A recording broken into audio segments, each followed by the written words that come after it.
பார்க்கும்போது சினிமாவில் பேசுகிறப்ப பார்த்தீங்கன்னா அவருடைய வே ஆஃப் டாக்கிங் வந்து இல்ல இன்னைக்கு நீங்க கொஞ்சம் கூட சரியில்லை. காலையில இருந்து உங்களை பார்த்துட்டு இருக்கேன், நீங்க பாட்டு நிகழ்ச்சி நடத்திட்டே இருக்கீங்க. இது பழைய பாக்கிறாரு சார்.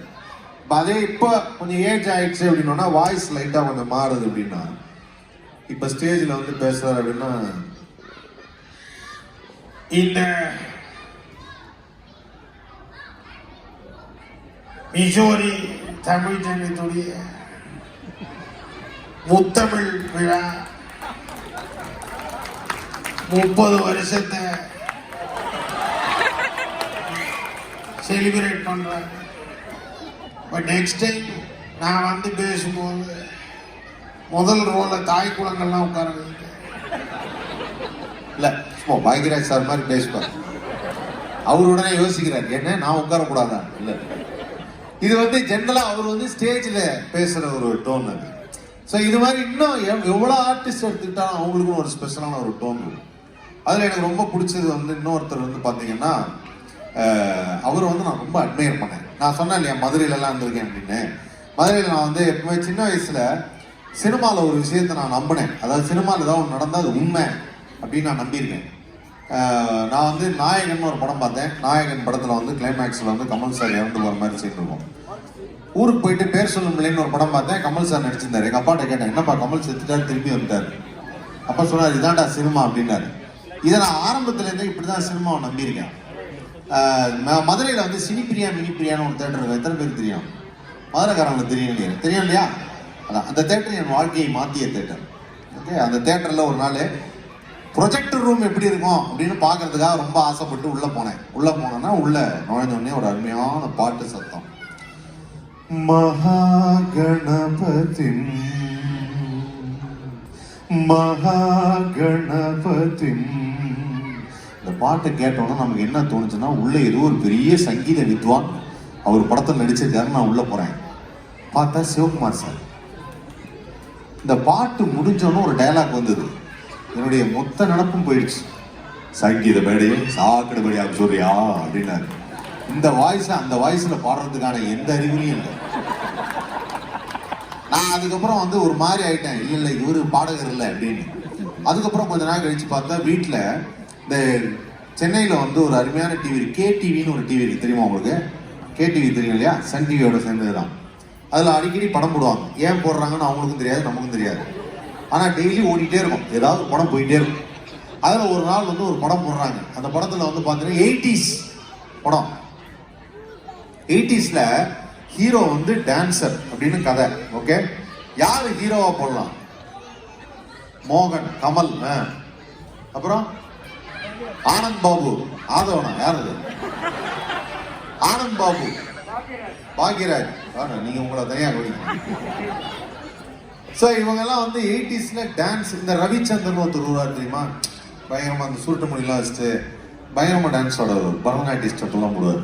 ஸோ இப்படியெல்லாம் ஆர்டிஸ்ட் இருக்காங்க. ஆனால் ஒரு படத்தில் காலிலேருந்து காமிக்கிறாங்க, அந்த ஷூலேருந்து காமிக்கிறாங்க.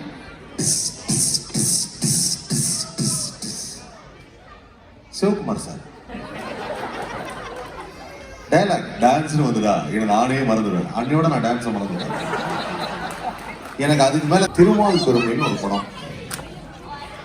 ஒரு பக்தன் அப்படியே மலை மேல ஏறாப்ல கால் கெடுக்க ஏறி போய் கடவுளே உன்னை காண வேண்டும் என்பதற்காக நான் செய்த தவம் அப்படின்னு ஒண்ணு கடவுள் காட்சி தரார்.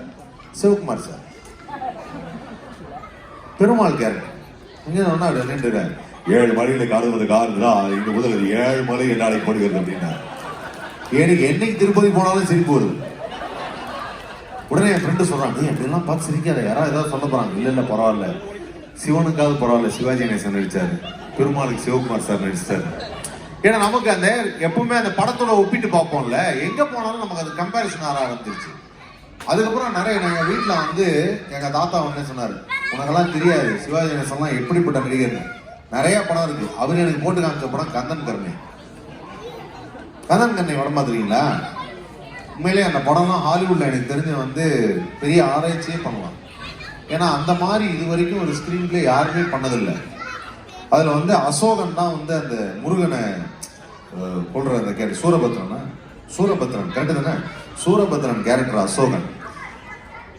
அசோகனுடைய தங்கச்சி, நல்லா கேட்டுக்கங்க, அசோகனுடைய தங்கச்சி அதோடைய கையை ஒருத்தன் வெட்டிடுறான். வெட்டுறான்னா இந்த துண்டா வெட்டி ரத்தம் சொட்டிட்டு இருக்கு.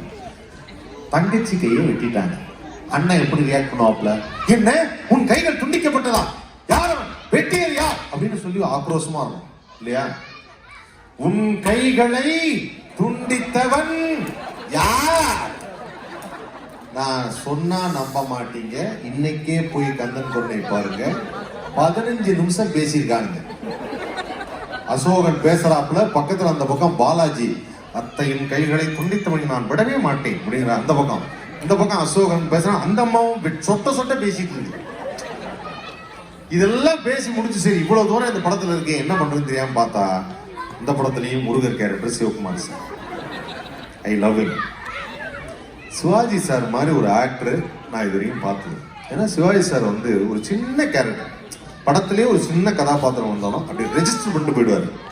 அதுக்கு ஒரு எக்ஸாம்பிள் எப்படின்னா, சம்பூர்ண ராமாயணமும் ஒரு படம் வந்தது. என்டி ராமாராவ் கவுரு வந்து அதுல ராமர் கேரக்டர்.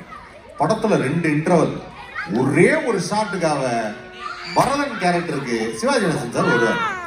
அட்டா பாதங்களை வைத்து நான் பூஜை செய்து வருகிறேன் அட்டா அப்படின்னு. அவனுக்கு என்னன்னா, ஒருவேளை பரதன் தான் ராமாயணத்துல பெரிய ஆளுன்னு தோணிடும்.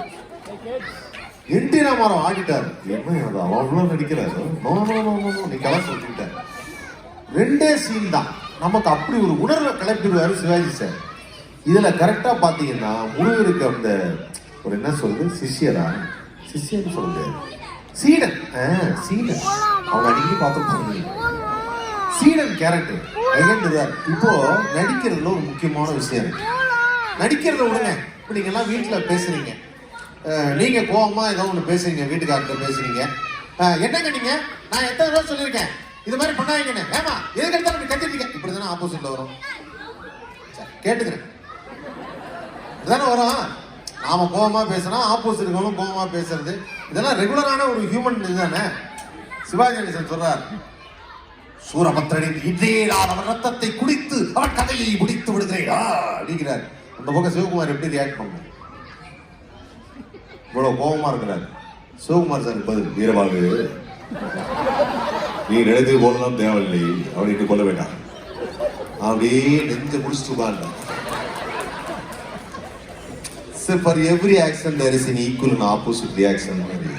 அங்க எதுக்குமே அந்த மாதிரி ஒரு சிங்கே வராதுன்னு,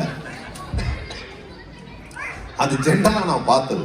ஸோ இப்படி சினிமாக்கள்ல பார்க்கும்போது எனக்கு ஒரே ஆச்சரியமா இருக்கும், ஏன் இந்த கேரக்டர்லாம் இதெல்லாம் பண்றாங்க, எப்படி இதெல்லாம் பண்றாங்க அப்படின்னு. சில பேருக்கு வந்து நல்லா தான் சினிமாவில் இப்போ நல்ல விஷயம், மீடியாலே ஒரு நல்ல விஷயம் இருக்குன்னு வச்சுக்கேன். அதை நான் உங்கள்கிட்ட சொல்றேன், நான் மீடியாவில் இருக்கிறதுனால உங்கள்கிட்ட அதை சொல்றேன். நம்ம நல்லா தான் போயிட்டு இருப்போம். சில பேர் பக்கத்தில் வந்து சொரிஞ்சு விட்டு எடுத்துட்டு விட்டு போயிடுவாங்க.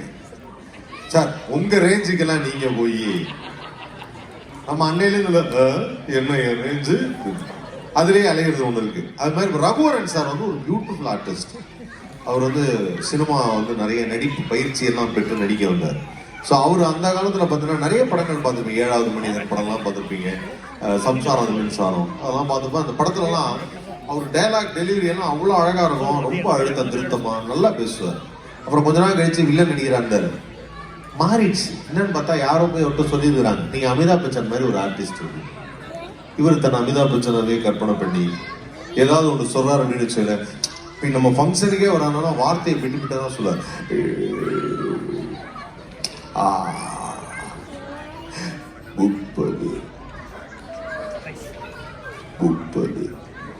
நீங்க எல்லாம் புரிஞ்சுக்கணும், 30 வருஷம் ஆச்சு.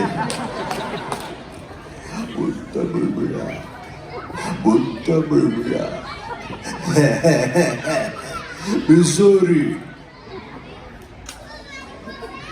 நம்மளாம் பாதி பாடி லாங்குவேஜ் புரியும். இது என்னன்னா பாதி பேசுறது பாதி பாடி லாங்குவேஜ் தருது. ஏன்னா அவருடைய நடிப்பே அது மாதிரி மாற்றி விட்டாங்க. அதுக்கப்புறம் வந்து எல்லா படத்துலையும் பார்த்தீங்கன்னா இதே மாதிரி தான் பேசியிருப்பார். பாதி பாடி லாங்குவேஜ் பாதி டைலாக். இவரு ஒவ்வொரு ஆர்டிஸ்ட், சில பேர் அதே மாதிரி சினிமாவில் படித்தவங்க சினிமாவுக்கு வர மாட்டாங்கன்னு ஒரு இது இருந்தது. பெரிய படிப்பெல்லாம் படித்தவங்க சினிமா வர மாட்டாங்க. சிவாஜி சார், எம்ஜிஆர் சார் இவங்கெல்லாம் படம் நடிச்சிட்டு இருக்கிறாங்க அப்படிங்கும்போது, அப்போ படித்த குரூப்பில் வந்தது பார்த்தீங்கன்னா பட்டதாரின்னா அது வந்து மேஜர் சுந்தரராஜன் சார். அவர் என்னன்னா சிவாஜி நடிக்கிறார்